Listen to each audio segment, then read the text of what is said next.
好多人一提到睇醫生、住院、攞藥，第一時間就係諗起貴呢個字。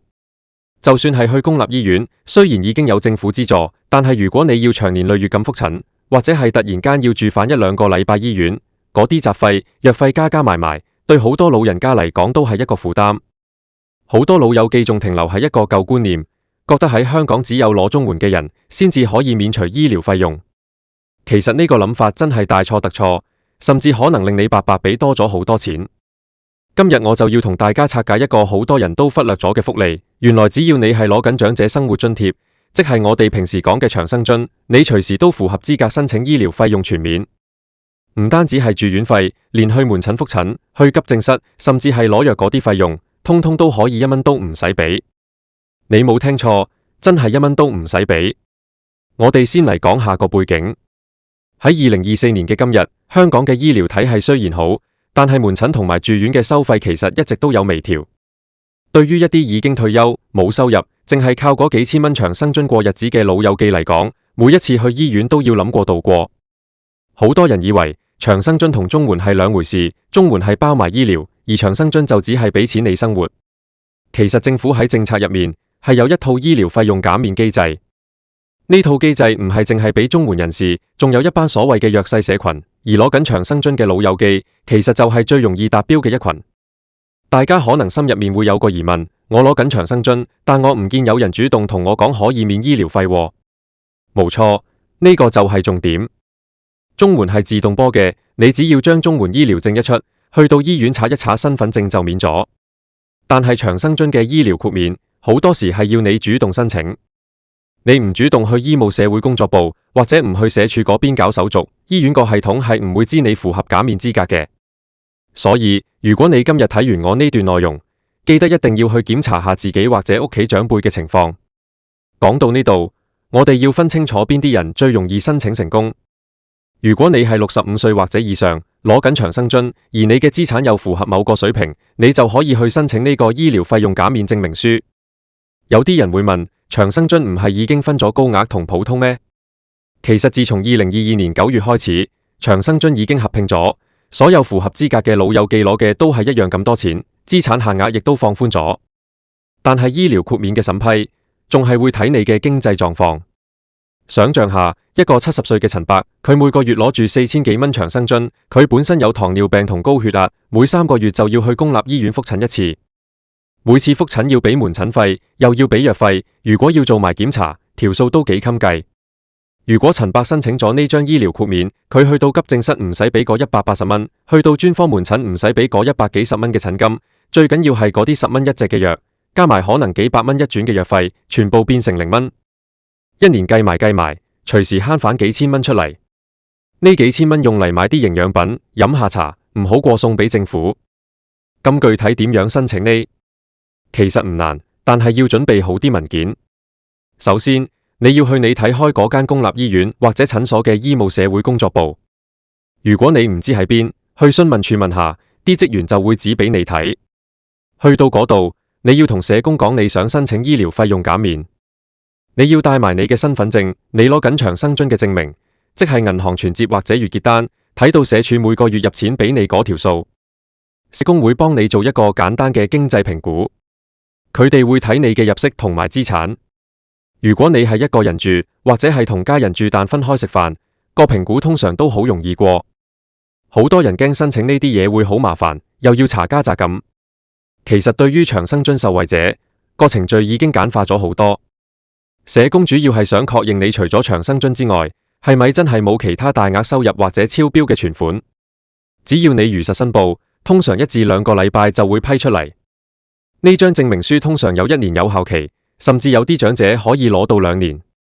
即係話喺呢一段時間之內，你出入公立醫院就等同攞住張金牌咁，去到繳費處，只要出示張證或者佢哋系統顯示你已獲豁免，你簽個名就可以走得，1蚊都唔使拎出嚟。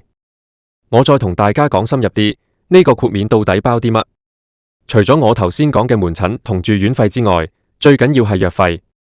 而家好多特效藥或者長期病患嘅藥，雖然政府有資助，但係每隻藥收10蚊。如果你一次過要攞10幾隻藥，加埋又要成100幾蚊。而且有啲藥係屬於資助藥物入面嘅特定類別，如果你有醫療豁免，呢啲藥費都可以減免埋。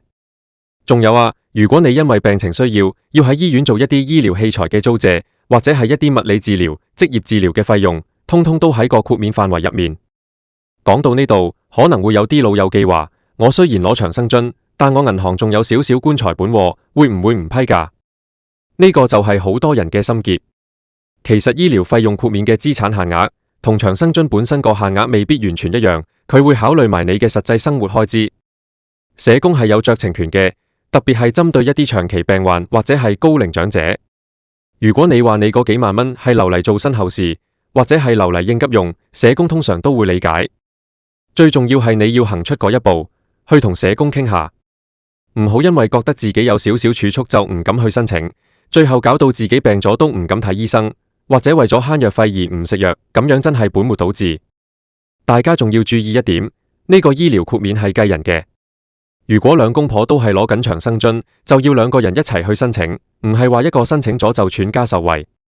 而且如果你係住喺安老院舍嘅老友記，申請就更加重要，因為安老院舍嘅老人家覆診次數通常比較頻繁，如果攞到豁免，對個預算真係幫到好大忙。另外，我想提提大家一啲細節位，雖然大部分公立醫院嘅服務都包，但係有一啲係唔包嘅，例如係私家床位，或者係一啲好特別、好貴而又唔喺藥物名冊入面嘅自費藥物。不過對於9成9嘅老友記嚟講，基本嘅醫療需求已經完全涵蓋晒。如果你係喺日間醫院做治療，或者係去診所洗傷口、打針，只要你有呢張豁免證明書，都可以慳返嗰啲費用。我之前遇到過一個個案，有一位75歲嘅婆婆，佢一直都唔知有呢樣嘢。佢每個月攞完長生津，扣除水電煤同埋買餸錢，剩返嗰幾百蚊佢就存埋。佢話好驚病，因為每次一病住院要每日百幾蚊，住幾日就冇咗成千蚊。佢為咗慳錢，連啲血壓藥都隔日食。後來佢個仔聽人講，原來可以申請豁免，帶佢去醫院社工部搞咗手續。婆婆攞到張證之後，真係鬆咗一口氣。佢同我講，而家去覆診好似去行街咁輕鬆，因為唔使再擔心銀包啲錢唔夠俾。呢個故事話俾我哋聽，資訊真係好重要。政府嘅福利喺度，如果你唔識得去攞，就真係好可惜。所以如果你而家係65歲或者以上，攞緊長生津，或者你身邊有長輩係呢個情況，請你一定要做以下幾件事。第一，揾返份長生津嘅批核信或者銀行入數記錄。第二，去最近你嘅公立醫院醫務社會工作部，或者你住嗰區嘅社會福利署分區辦事處問下。